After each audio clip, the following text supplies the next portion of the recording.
여기 한국에 막 도착한 나이지리아 여성이 사람들에게 둘러싸여 허둥대고 있습니다. 그녀는 마치 약속이라도 한 것처럼 한 곳으로 몰려든 인파에 깜짝 놀라버렸다는데요. 모두 바쁘게 걸음을 재촉하고 있는데 그녀는 다른 사람들이 전혀 보이지 않는지 혼자 인파를 가로막으며 진상을 부리고 있습니다. 한국에 처음 온 이 흑인 여자는 도대체 무엇 때문에 진상짓을 하는 걸까요? 안녕하세요. 저는 나이지리아 출신 기자 카밀라입니다. 최근 저는 한국에서 다시는 잊지 못할 너무 창피하고 끔찍한 경험을 했습니다. 게다가 그 장면을 어머니와 아버지가 전부 보고 말았죠. 도대체 한국의 어떤 점이 저를 당황시켰는지 전부 나열하기엔 너무 많습니다. 큰 사건 위주로 설명해 볼 테니 이 이야기를 듣는 한국 시민 여러분이 직접 판단해 보세요. 부모님은 살면서 외국을 단 한 번도 나가본 적 없는 분들이었습니다. 저 역시 이번이 첫 해외여행이었죠. 나이지리아에서 기자는 월급이 적은 편입니다. 그런 제가 한국에 올 수 있던 건 제가 일하는 신문사에서 한국 문화 취재를 위한 출장 인원으로 저를 선택했기 때문입니다. K-팝이 나이지리아에서 정말 선풍적인 인기를 끌고 있거든요. 그 이유가 뭔지 다루는 특집 기사에 꼭 한국 답사 내용을 넣고 싶다는 편집장의 지시가 있었습니다. 긴 비행시간,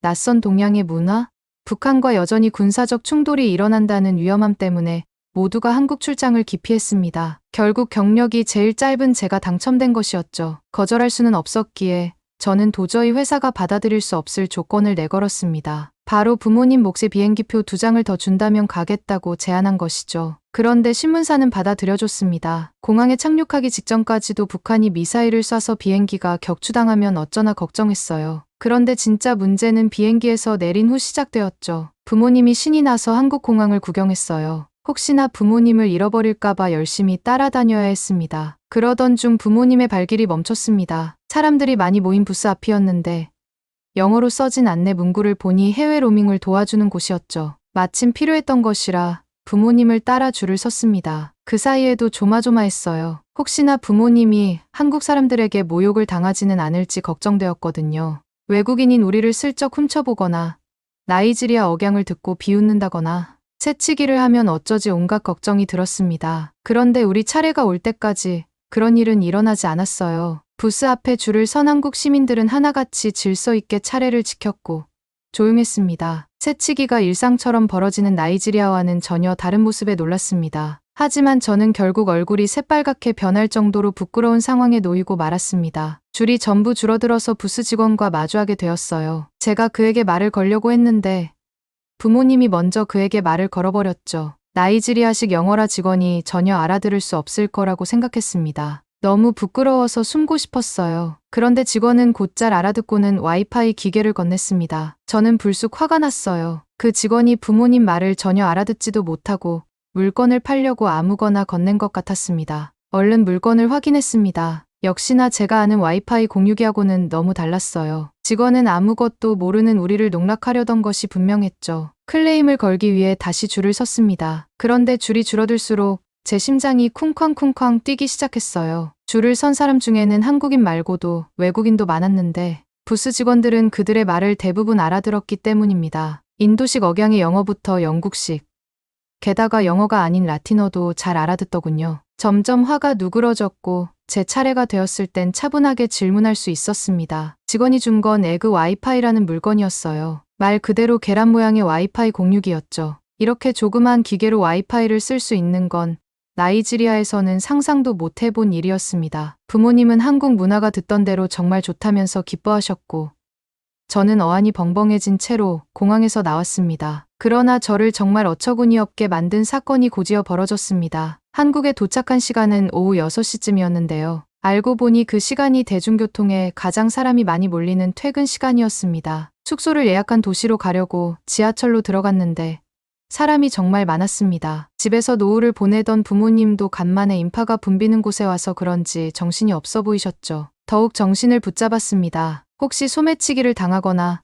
한국인들에게 욕을 듣는 불상사가 없도록 하기 위해서였죠. 그런 제 마음은 안중에도 없다는 듯 부모님은 사람들 틈에 섞여 저 멀리 가 있었습니다. 한국에서 시간을 보낸다는 것 자체가 좋은 것 같았죠. 도대체 사람들로 붐비는 좁고 답답한 지하가 뭐가 좋은지 의문스러웠습니다. 나이지리아 지하철은 정말 유지가 안 되고 더럽거든요. 한국 지하철도 당연히 그럴 줄 알았습니다. 그런데 부모님을 따라 계속 안으로 들어가면서 살펴보니 전혀 그렇지 않더군요. 조금 낙후된 부분도 있었지만 정말 깔끔했습니다. 오물이나 쓰레기를 버리는 사람도 하나 없었죠. 가장 놀랐던 건 사람들이 개찰구를 통과하는 모습을 보았을 때입니다. 들고 있던 휴대폰을 개찰구에 갖다 대기만 했는데 개찰구 문이 열렸죠. 나이지리아에서는 전혀 못 봤던 문화라서 혼란스러웠어요. 한국인만 가능한 기능인 줄 알고 얼른 주변을 둘러보았습니다. 누구에게라도 도움을 청하고 싶은데 모두 바쁘게 움직이고 있어서 선뜻 말이 나오지 않았어요. 전부 무표정하거나 예민한 표정을 하고 있어서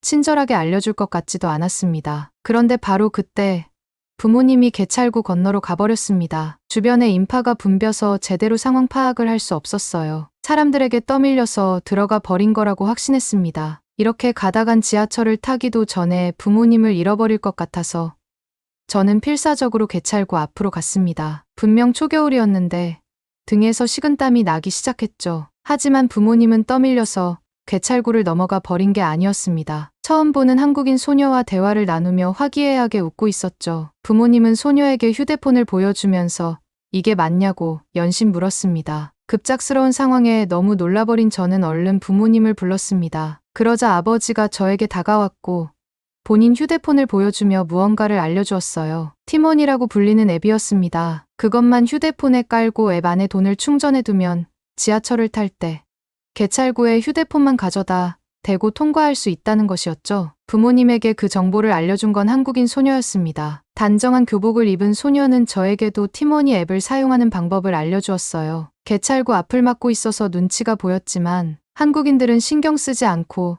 다른 개찰구를 이용해 저를 비껴갔습니다. 나이지리아 사람들은 바쁘면 다른 사람의 기분은 상관도 하지 않고 고함을 지르거나 몸을 밀치곤 합니다. 한국 사람들도 비슷하게 피곤함과 예민함이 가득한 표정을 하고 있었지만 적어도 그런 기분을 남에게 쏟아내는 비상식적인 행동은 하지 않았습니다. 소녀의 도움 덕분에 개찰구를 통과한 저는 소녀에게 고맙다고 인사를 했습니다. 소녀는 유창한 영어로 즐겁게 한국 여행을 하고 가라고 답하고는 유유히 사라졌죠. 로밍 부스의 직원을 봤을 때도 느꼈지만 한국인들은 외국어를 정말 능숙하게 다루는 것 같았습니다. 제가 개찰구 앞에서 허둥대고 있던 사이 사람이 조금 줄어들어서 우리 가족은 천천히 지하철 플랫폼으로 내려갔어요. 깔끔하고 알아보기 쉽게 제작된 지하철 노선도 덕분에 한 번도 길을 잃지 않고 목적지에 도착했습니다. 소매치기 걱정했던 것이 우습게 한국 사람들은 바닥에 자기 짐을 내려놓거나 가방을 무방비하게 뒤로 메고 있었죠. 이곳이 나이지리아와 전혀 다른 나라라는 걸 서서히 인정하게 되었습니다. 에어비앤비로 예약한 숙소는 가정집 형태였습니다. 호텔보다는 한국 사람들의 생활상을 볼 수 있는 숙소를 원했던 부모님을 위해 직접 예약한 곳이었죠. 저는 외국 사람들도 편안하게 생활할 수 있는 호텔이 더 좋을 거라고 생각했습니다. 게다가 이 방에는 침대가 없었거든요.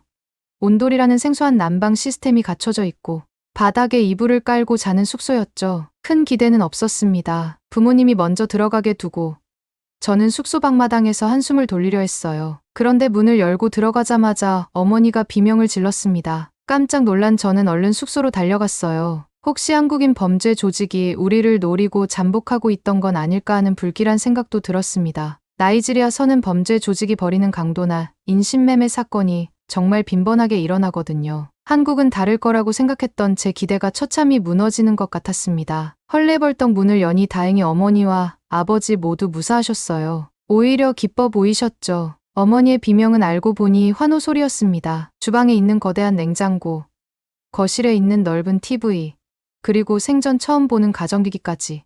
침대가 없는 방이라고는 생각도 들지 않을 정도로 쾌적하고 세련된 숙소였어요. 어머니가 주방을 살펴보는 동안 아버지는 처음 보는 가전기기를 이리저리 살폈습니다. 그러다 무언가를 알아낸 것처럼 버튼을 눌렀고 곧 기기가 작동하기 시작했어요. 선풍기처럼 팬이 돌아가는 소리가 작게 들렸고 인터페이스의 온도와 습도, 그리고 공기청정도가 표시되었죠. 알고 보니 공기청정기였습니다. 나이지리아에서 공기청정기는 눈 씻고 찾아봐도 없는 물건이었거든요. 이런 가정집에서 공기청정기를 보다니 정말 신기했습니다. 숙소를 예약한 비용도 그리 비싸지 않았거든요. 한국인들은 시민의식뿐만 아니라 생활 양식도 정말 수준 높이 살아가고 있는 것 같았죠. 문득 한국에 오기 싫어했던 과거의 제가 떠올랐습니다. 한국에 도착해서 이런저런 걱정 때문에 눈앞이 캄캄했던 순간도 떠올랐죠. 하지만 이제는 한국이라는 나라의 부러움을 넘어 질투심까지 나기 시작했습니다. 다시 나이지리아로 돌아가지 않고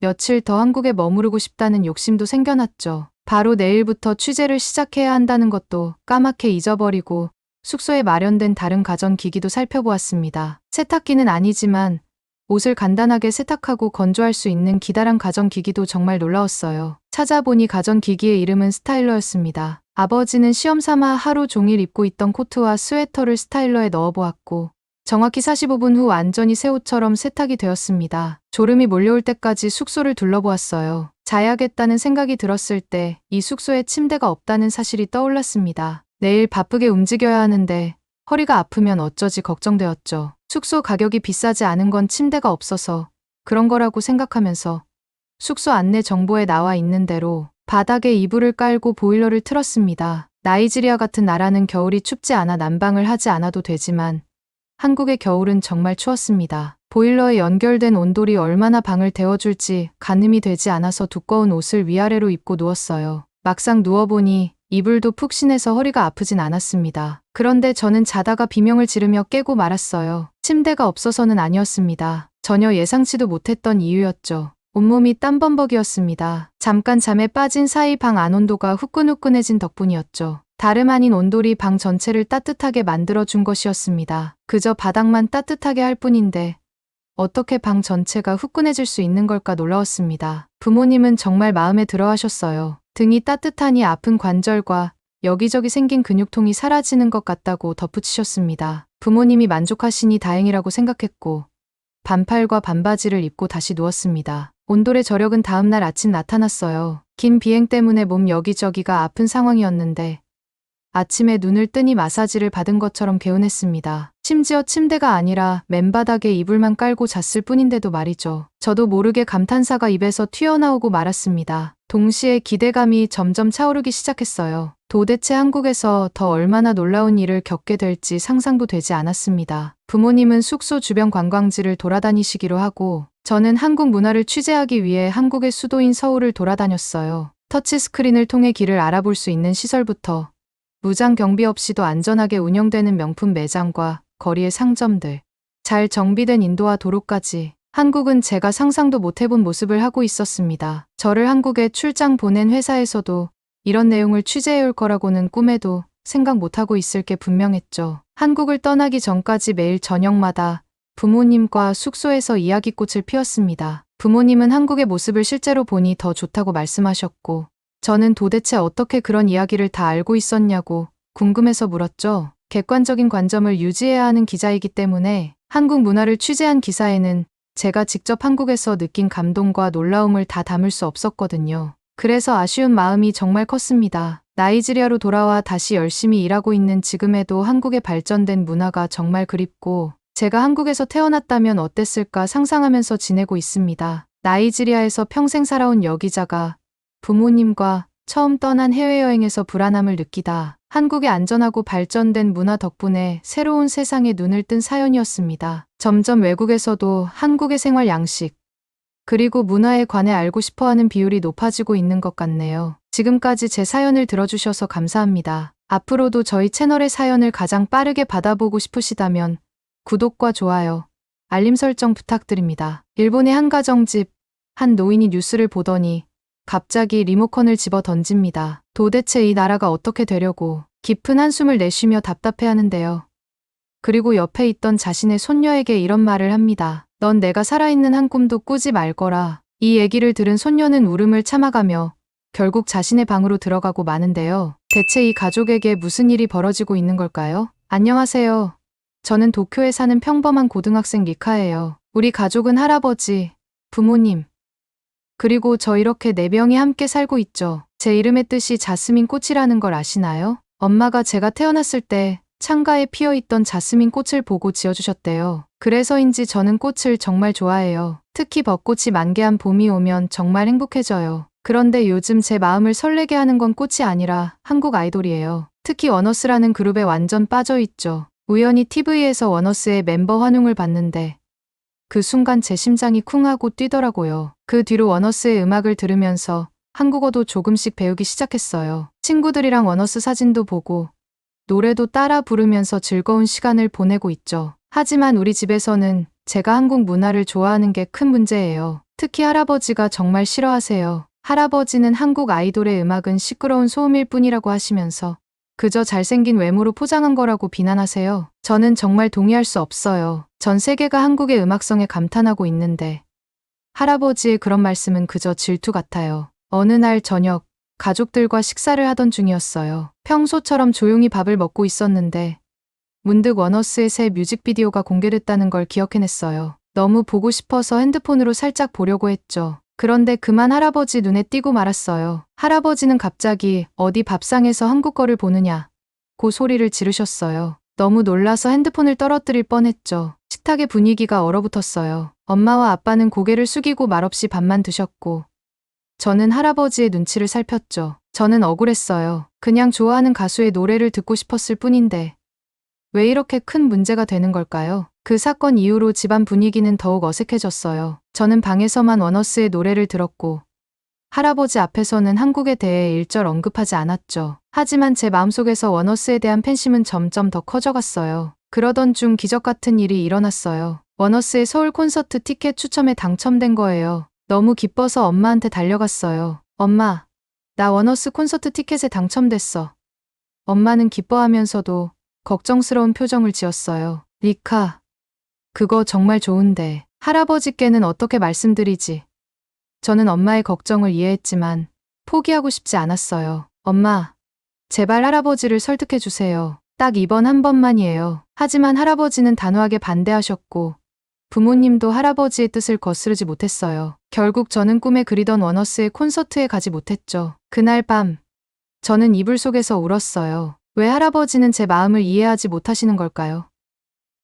왜 한국 문화를 그렇게 싫어하시는 걸까요? 원어스 콘서트에 가지 못한 후로 집안 분위기는 더욱 무거워졌어요. 할아버지와 저 사이의 벽이 더 높아진 것 같았죠. 그래도 저는 포기하지 않고 몰래 한국 문화를 즐기고 있었어요. 친구들과 함께 한국 드라마를 보고 K-팝 댄스를 따라 추면서 스트레스를 풀었죠. 그러던 어느 날 저녁 가족들과 함께 TV를 보고 있었어요. 뉴스에서 흥미로운 소식을 전하더라고요. 일본의 MZ세대, 즉 저희 또래들 사이에서 한국 문화 선호도가 급증하고 있다는 거였어요. 무려 64%가 한국을 좋아한다고 답했대요. 그런데 그때 한 대학생이 길거리 버스킹에서 BTS 노래를 부르며 한국인처럼 되고 싶다고 말하는 장면이 나왔어요. 그 학생은 한국어를 열심히 배워서 한국 드라마를 자막 없이 볼 수 있게 되는 게 꿈이라고 하더라고요. 나만 이런 게 아니구나. 다른 사람들도 나처럼 한국 문화를 사랑하는구나 하는 생각에 왠지 모를 안도감이 들었죠. 하지만 할아버지의 반응은 정반대였어요. 할아버지의 얼굴이 점점 붉어지더니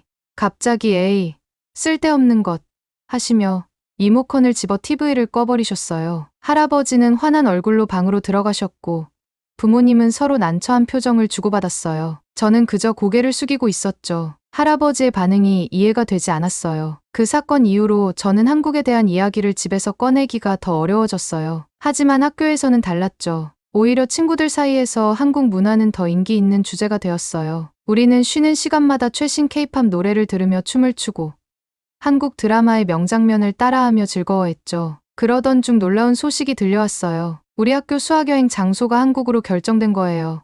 선생님께서 설문조사 결과 90% 이상의 학생들이 한국을 희망했다고 하셨어요. 저는 너무 기뻐서 소리를 지를 뻔했죠. 드디어 꿈에 그리던 한국에 갈 수 있게 된 거예요. 하지만 곧 현실을 직면하게 되었어요. 어떻게 할아버지를 설득할 수 있을까요? 콘서트 때처럼 또 반대하시면 어쩌죠? 고민 끝에 저는 일단 부모님께만 알리기로 했어요. 다행히 부모님은 제 편이 되어주셨어요. 특히 엄마는 제가 한국 문화를 좋아하는 걸 응원해 주셨거든요. 수학여행 준비를 위해 저는 한국어 학원에 등록했어요. 방과 후에 몰래 학원에 다니면서 열심히 한국어를 배웠죠. 처음에는 발음이 너무 어려웠지만 점점 익숙해지기 시작했어요. 안녕하세요. 감사합니다. 같은 기본적인 인사말부터 시작해서 조금씩 대화할 수 있게 되었어요. 학원에서 만난 친구들도 저와 비슷한 처지더라고요. 한국 문화를 좋아하지만 부모님이나 할아버지 세대의 이해를 받지 못하는 친구들이 많았어요. 우리는 서로의 고민을 나누며 위로가 되었죠. 함께 한국어를 공부하고 한국 문화에 대해 이야기하는 시간이 정말 즐거웠어요. 하지만 매일 할아버지의 눈을 피해 몰래 한국어를 공부하는 게 쉽지만은 않았어요. 가끔은 할아버지께 들킬까봐 조마조마했죠. 수학여행 날짜가 다가올수록 저는 점점 더 긴장되고 설레었어요. 한국어 실력도 조금씩 늘어가고 있었죠. 안녕하세요부터 감사합니다까지 자연스럽게 말할 수 있게 되었어요. 하지만 여전히 할아버지께는 비밀이었죠. 그런데 운명이란 게 참 이상해요. 제가 그토록 숨기려 했던 비밀이 순식간에 들통나고 말았거든요. 그날도 평소처럼 저녁 식사 시간이었어요. 할아버지가 갑자기 제게 물으셨죠. 리카, 요즘 학교에서 늦게 오는구나. 무슨 일 있니? 순간 당황한 저는 생각할 겨를도 없이 대답해버렸어요. 요즘 한국어 배우느라 좀 바빠요. 발음이 어려워서 연습하는데 시간이 좀 걸려요. 말을 내뱉는 순간 아차 싶었죠. 제 입에서 나온 말에 저도 놀랐어요. 식탁은 순식간에 얼어붙었어요. 부모님은 숨을 죽이고 할아버지의 반응을 기다렸죠. 저는 고개를 숙이고 식은 땀을 흘렸어요. 이제 끝이구나 하고 생각했죠. 그런데 뜻밖의 일이 벌어졌어요. 할아버지가 화를 내기는커녕 차분한 목소리로 말씀하시는 거예요. 그렇구나. 리카, 내 방으로 와보겠니? 이야기 좀 하자꾸나. 할아버지 방으로 들어가면서 제 심장은 쿵쾅거렸어요. 할아버지는 창밖을 보시다가 저를 돌아보셨어요. 리카, 내가 한국을 좋아하는 걸 할아버지가 모를 거라 생각했니? 저는 놀라서 대답을 못했어요. 할아버지는 계속 말씀하셨죠. 사실 할아버지도 요즘 한국에 대해 많이 알아봤단다. 내가 한국을 좋아하는 걸 보고 궁금해졌거든. 할아버지의 말씀에 저는 점점 긴장이 풀렸어요. 할아버지는 의외로 많은 걸 알고 계셨어요. 한국의 경제 성장, K-팝의 세계적 인기, 심지어 한국 드라마의 매력까지요. 리카, 할아버지가 젊었을 때만 해도 한국은 정말 가난한 나라였어. 그런데 지금은 어떠니? 세계가 주목하는 나라가 됐지. 문화도 경제도 모두 발전했어. 할아버지도 그걸 인정한단다. 할아버지의 말씀에 저는 눈물이 날 것 같았어요. 그동안 할아버지가 한국을 무조건 싫어하신다고만 생각했는데 그게 아니었던 거예요. 그런데 할아버지의 다음 말씀에 제 마음이 또 무거워졌어요. 하지만 리카야, 할아버지에겐 좋지 않은 기억도 있단다. 90년대에 할아버지가 한국에 일하러 갔을 때 있었던 일이야. 할아버지는 그때 겪은 차별 경험을 들려주셨어요. 식당에서 일본인이라고 밥을 주지 않았던 일, 길에서 욕설을 들었던 일, 할아버지의 목소리에서 그때의 아픔이 느껴졌어요. 그래서 할아버지는 한국이 싫었단다. 하지만 내가 한국을 좋아하는 걸 보면서 생각이 많이 바뀌었어. 세상이 변하고 있다는 걸 느꼈지. 할아버지의 말씀에 저는 뭐라고 대답해야 할지 몰랐어요. 그동안 제가 얼마나 할아버지의 마음을 이해하지 못했는지 깨달았거든요. 리카야, 할아버지가 부탁 하나만 해도 될까? 내가 한국에 수학여행 가서 보고 느낀 것들을 솔직하게 말해주렴. 지금의 한국이 정말 어떤지 할아버지도 알고 싶구나. 할아버지의 부탁에 저는 고개를 끄덕였어요. 네, 할아버지, 꼭 그렇게 할게요. 제가 보고 느낀 한국의 모습을 있는 그대로 말씀드릴게요. 그날 밤, 저는 오랜만에 편안한 마음으로 잠들 수 있었어요. 할아버지와의 대화로 오랫동안 쌓여있던 벽이 조금은 허물어진 것 같았거든요. 이제 한국행 수학여행이 더욱 기대돼요. 할아버지께 들려드릴 이야기를 만들어 오는 거니까요. 한국에서의 모든 순간을 소중히 여기며 진심을 담아 경험해야겠어요. 할아버지와 제 사이에 놓인 세대 차이, 그리고 역사의 아픔을 조금이나마 이해하고 극복할 수 있는 기회가 될 것 같아요. 드디어 기다리던 한국 수학여행 날이 왔고 비행기에 오르면서 가슴이 두근거렸죠. 창밖으로 보이는 구름을 보며 이제 정말 한국에 가는구나 하는 생각에 설렜어요. 인천국제공항에 도착했을 때 저는 눈을 크게 떴어요. TV에서 본 것보다 훨씬 더 크고 현대적이었거든요. 공항 직원들은 우리를 보고 친절하게 미소 지으며 어서 오세요라고 인사해 주셨어요. 제가 배운 한국어로 감사합니다라고 답하니 더 환하게 웃어주셨죠. 첫 일정은 자매학교 방문이었어요. 한국 학생들이 우리를 반갑게 맞아주었어요. 처음엔 어색했지만 금세 친해졌죠. 한 여학생이 제게 다가와 일본어 조금 할 수 있어요 라고 말하더라고요. 서로의 언어를 배우려는 모습에 우리는 웃음을 터뜨렸어요. 수업에 참관했는데 한국 학생들의 열정적인 모습에 놀랐어요. 질문도 많이 하고 토론도 활발하게 하더라고요. 쉬는 시간에는 한국 친구들이 저희에게 K-팝 댄스를 가르쳐 줬어요. 서로 어설픈 춤을 추며 즐거운 시간을 보냈죠. 전통 한복을 입고 골목을 거닐었는데 마치 시간 여행을 한 것 같았어요. 처마 끝에 달린 풍경이 바람에 흔들리며 맑은 소리를 내는 게 정말 운치 있었죠. 한 할머니께서 저희를 보시더니 어이구, 예쁜 애라고 말씀해 주셨어요. 할머니의 따뜻한 미소에 저도 모르게 행복해졌어요. 서울에 도착했을 때는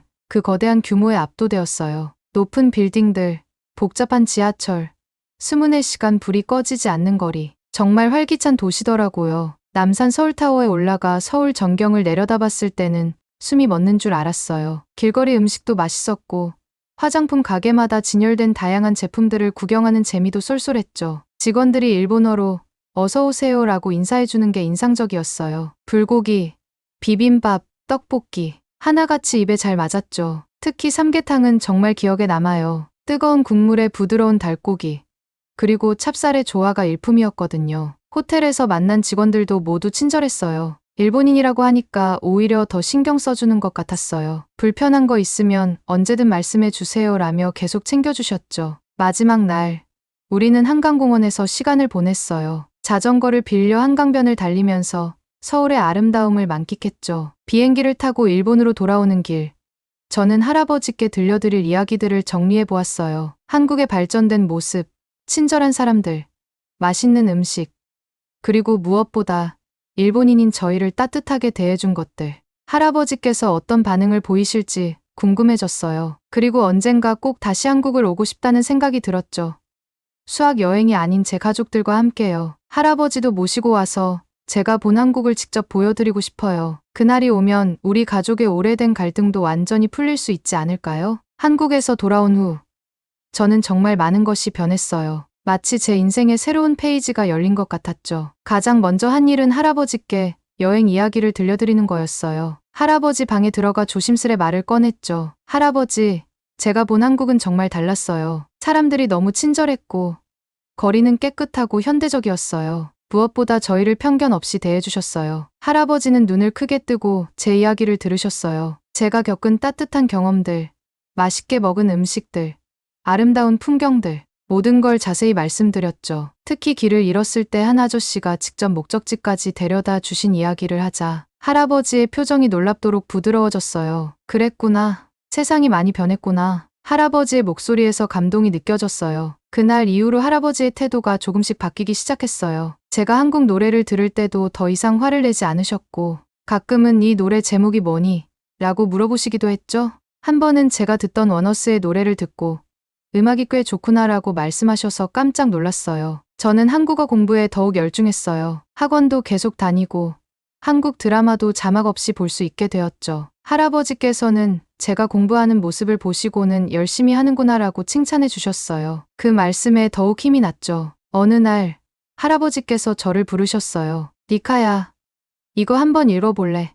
하시며 책 한 권을 건네주셨는데 놀랍게도 한국 역사책이었어요. 할아버지가 내 이야기를 듣고 나서 한국에 대해 더 알고 싶어졌단다. 같이 공부해보자꾸나. 할아버지와 함께 한국 역사를 공부하면서 우리는 서로를 더 이해하게 되었어요. 과거의 아픔도 알게 되었지만 그것을 극복하고 발전한 한국의 모습에 대해서도 배웠죠. 부모님도 변화를 느끼신 것 같아요. 더 이상 한국 문화를 두고 다투는 일이 없어졌거든요. 오히려 가족 모두가 한국 드라마를 함께 보는 날도 생겼어요. 처음에는 어색했지만 점점 즐거운 시간이 되어갔죠. 니카야, 다음에 한국에 갈 때는 우리 가족 모두 같이 가자. 아빠의 제안에 우리 모두 환하게 웃었어요. 할아버지도 그래, 나도 한번 가보고 싶구나라고 하셨죠. 이제 저는 미래를 꿈꿔요. 대학에서 한국어를 전공하고 싶어요. 그리고 언젠가는 한국과 일본 사이의 문화 교류를 돕는 일을 하고 싶어요. 두 나라가 서로를 더 이해하고 가까워질 수 있도록 돕는 거죠. 할아버지께서는 제 꿈을 응원해 주세요. 니카, 내가 두 나라를 잇는 다리가 되어줘. 할아버지의 세대가 하지 못한 일을 내가 해주렴. 이 말씀에 저는 더욱 힘을 얻었어요. 가끔 할아버지와 저는 한강공원에서 찍은 사진을 보며 이야기를 나눠요. 니카야, 다음에 가면 할아버지도 저기서 치맥을 먹어볼까? 할아버지의 농담에 우리는 함께 웃어요. 우리 가족의 변화는 작지만 의미 있어요. 한국 문화를 통해 세대 간의 벽을 허물고 서로를 이해하게 되었으니까요. 이제 한국은 단순히 제가 좋아하는 나라가 아니에요. 우리 가족을 더 가깝게 만들어준 특별한 존재가 되었죠. 시간이 흘러 어느덧 대학생이 되었어요. 한국어학과에 입학해서 더 깊이 한국 문화를 공부하고 있죠. 지난 몇 년간의 경험을 돌아보면 제 인생이 얼마나 많이 바뀌었는지 새삼 놀라워요. 처음 한국 문화에 빠졌을 때는 그저 좋아하는 마음뿐이었어요. 원어스의 음악, 한국 드라마의 재미, 그런 것들에 푹 빠져 있었죠. 하지만 이제는 달라요. 한국 문화를 통해 저는 세상을 보는 새로운 눈을 갖게 되었어요. 문화의 힘이 얼마나 대단한지 깨달았어요. 한국 문화는 단순히 저를 즐겁게 해준 것뿐만 아니라 우리 가족의 관계도 변화시켰잖아요. 할아버지와의 갈등도 풀렸고 가족 모두가 함께 한국 문화를 즐기게 되었죠. 이런 변화를 보면서 문화가 얼마나 강력한 소통의 도구인지 느꼈어요. 요즘 일본에서 한류의 인기는 정말 대단해요. 제가 고등학생 때보다 더 뜨거워졌죠. 거리에서 한국 음악이 흘러나오고 TV에서는 한국 드라마가 끊임없이 방영돼요. 한국 식당도 늘어나서 이제는 어디서든 쉽게 한국 음식을 맛볼 수 있게 되었어요. 특히 젊은 세대 사이에서 한국어를 배우는 게 유행이에요. 제 주변만 봐도 한국어 학원에 다니는 친구들이 정말 많아졌어요. 한국 아이돌의 노래를 따라 부르기 위해 또는 한국 드라마를 자막 없이 보기 위해 열심히 공부하는 모습을 보면 뿌듯해요. 이런 현상을 보면서 저는 문화 교류의 중요성을 다시 한번 느껴요. 한류를 통해 많은 일본 사람들이 한국에 대해 관심을 갖게 되었고 더 나아가 한국을 이해하려고 노력하게 되었으니까요. 이것이 바로 문화의 힘이 아닐까요? 물론 아직도 일부 사람들은 한류에 대해 부정적인 시각을 가지고 있어요. 왜 우리나라 문화는 안 보고 한국 것만 좋아하느냐는 말을 듣기도 해요. 하지만 저는 이렇게 생각해요. 한류를 통해 우리는 다른 문화를 배우고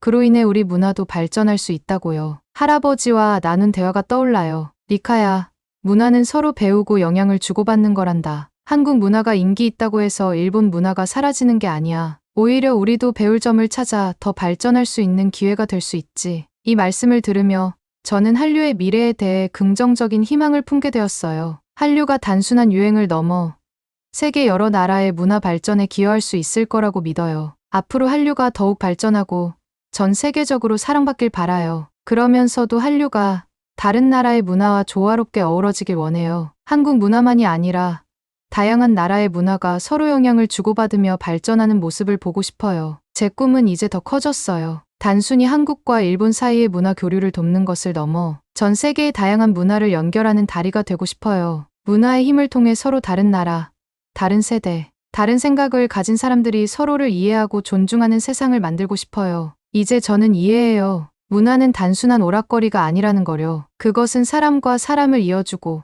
과거의 상처를 치유하며 새로운 미래를 열어가는 강력한 힘이에요. 제가 겪은 변화, 우리 가족의 변화, 그리고 점점 변화하고 있는 일본 사회를 보면서 저는 확신해요. 문화의 힘으로 우리는 더 나은 세상을 만들 수 있다고요. 한류의 미래, 그리고 세계 문화의 미래를 생각하면 가슴이 뛰어요. 어떤 새로운 변화가 올지, 어떤 아름다운 만남이 이뤄질지 정말 기대돼요. 그리고 그 변화의 한가운데에서 저도 작은 역할을 할 수 있기를 간절히 바라고 있어요. 문화의 힘을 믿으며 저는 오늘도 한 걸음 더 나아가고 있답니다. 지금까지 제 사연을 들어주셔서 감사합니다.